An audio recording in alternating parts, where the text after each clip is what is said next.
Get ready for the dictation. Dictation will start in 5 seconds.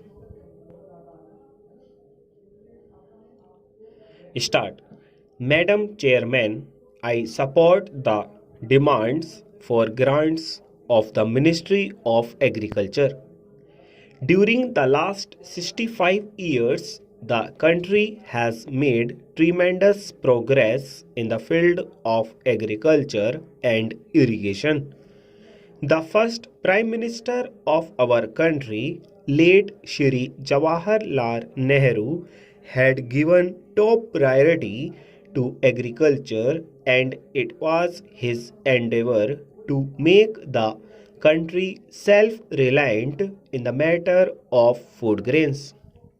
It was for this reason that several dams and several projects were set up in the country.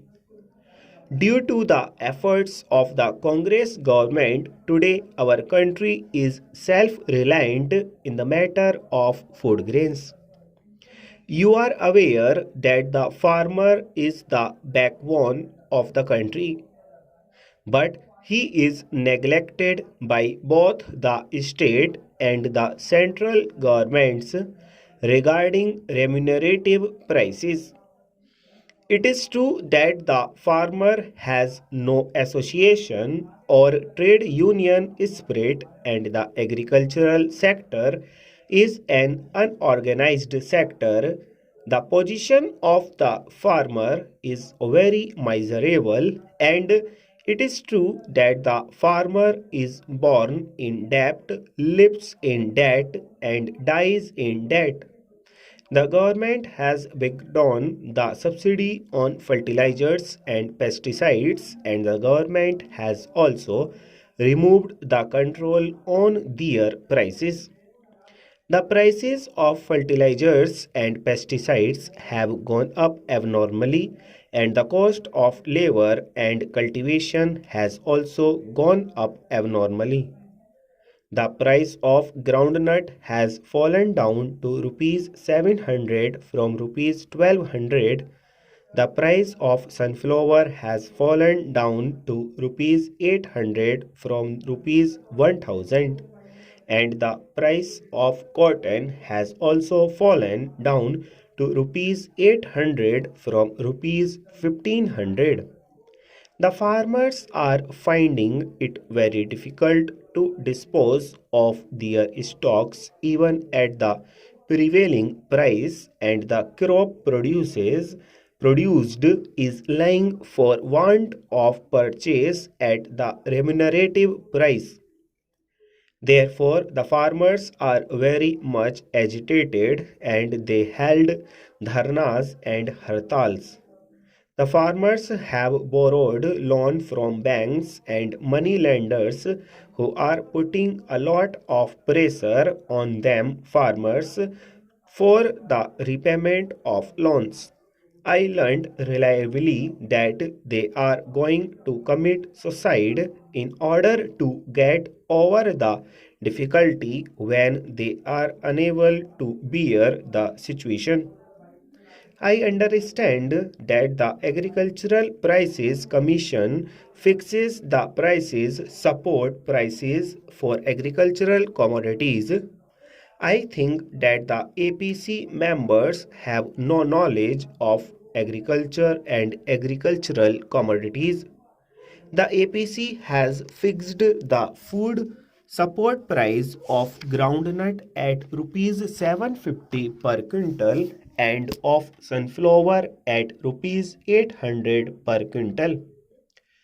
The cost of production of groundnut is double than the cost of sunflower seeds, whereas the APC has fixed the support price of sunflower at rupees 800 per quintal, much more than the groundnut seeds, which shows their ignorance. It clearly shows that they do not have any idea about the cost of production of each crop.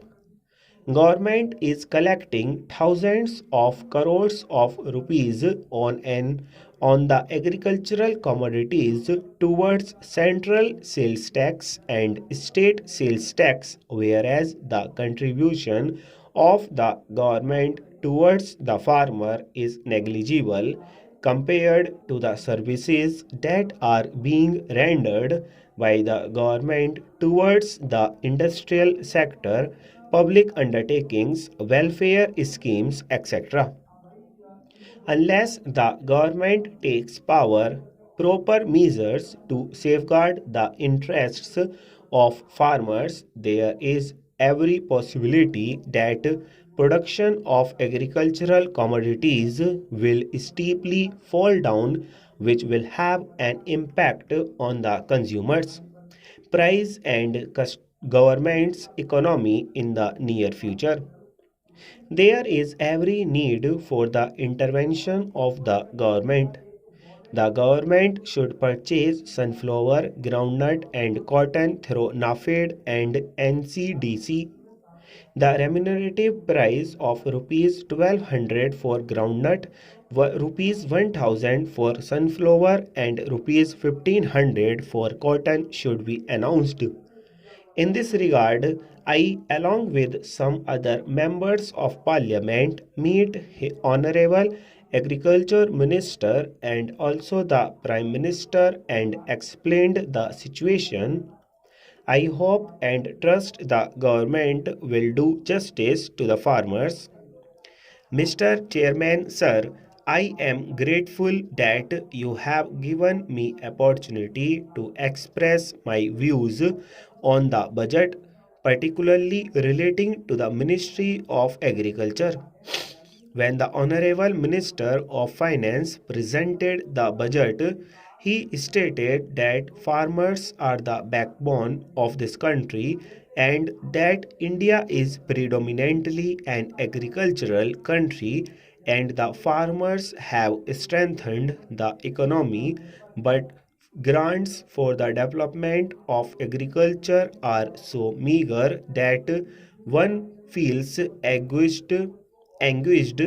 Madam, 80% of the population lives in villages and even today their primary occupation is agriculture. Through you, I would like to draw the attention of the House towards the steps taken by the government which are detrimental to the interests of farmers and agricultural workers. In the 1992-93 budget, the government allotted rupees 2000 crores for agriculture, and this year the Ministry of Finance has allotted rupees 2400 crores for this purpose. Although it appears that the allocation has been increased, but in fact, percentage wise, the allocation is less as compared to last year. Madam, the Minister of Agriculture is himself a minister and is aware of it. Mr. Vice Chairman, this debate on the report of the Sarkaria Commission is taking place at a time when the relations between the center and the states have reached the lowest depth of tension and strain. We are witnessing today the spectacle of the Prime Minister openly threatening the duly elected state governments with dismissal. The central ministers on their visits to the states are making provocative statements against the chief ministers and the state governments. Above all, the agents of the central government, the governors, are losing all their pretensions of objectivity and decency and behaving in the most atrocious manner. Therefore, this decision is very important.